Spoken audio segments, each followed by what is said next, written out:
Og så det smarte ved det er, at det er vandtæt. Der ligger en plade oppe i. Og så er det en gylden regel, at man har cirka 2 fingre imellem. Og der plejer jeg at bruge 24 huller, og det er nemt. Jeg vil jo gerne have dem så tykt som muligt, så bliver det mere holdbart. Men det kan jo ikke hjælpe noget, at den ikke kan gå i hullet. Sådan. Så den næste.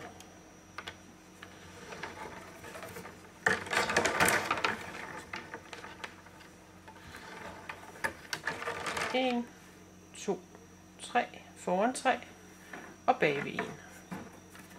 Så den kommer ud herhen.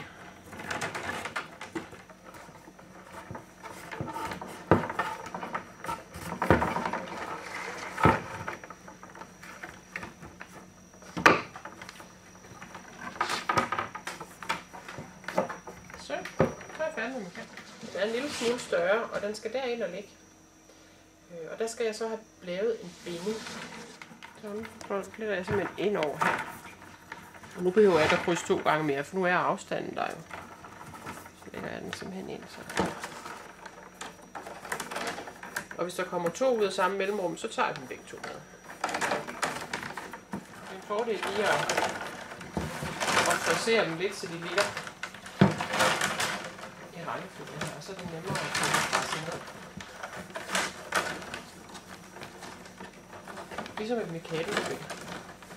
Så kan man så have lige presse den derned. Nu skal jeg til at flette selve taget her, og det er vigtigt, at den er bundet meget stramt ned, hvis man gerne vil have det der lidt japanske svej på taget. Så snoren skal strammes, og man skal holde nede hele tiden.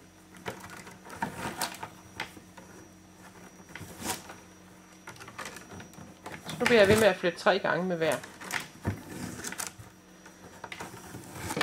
Nu hopper den heller ikke ligesom ud længere. Se, det bliver faktisk stående der, hvor det er. Og så er der bare derud af. Men nu lader jeg simpelthen som om, at det er en stage. Så kører vi her. Foran en bagved. Lidt er jeg bare det sidste helt ud. Eller så langt, som jeg synes, jeg kan.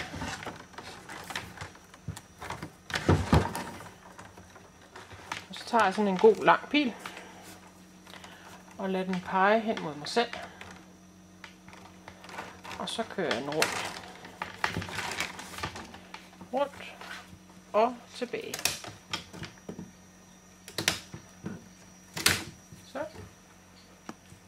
Så er vi klar til udhænget. Så er jeg klar til at flette kimning.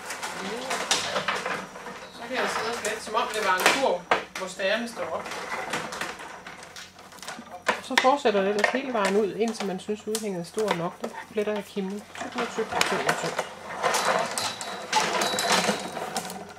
Her det sidste, der låser jeg bare lige, så de bliver siddende, mens jeg lægger kant. Jeg har dem begge 2 og siger foran 2. En med. Og så lægger vi 3 ved siden af hinanden.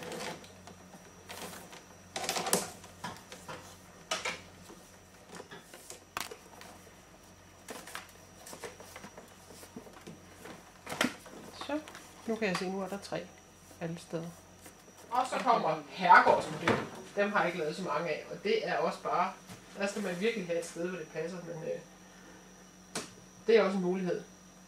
Så nu er det bare om at gå i gang med at flette fuglehus. Der skulle være til hver smag her.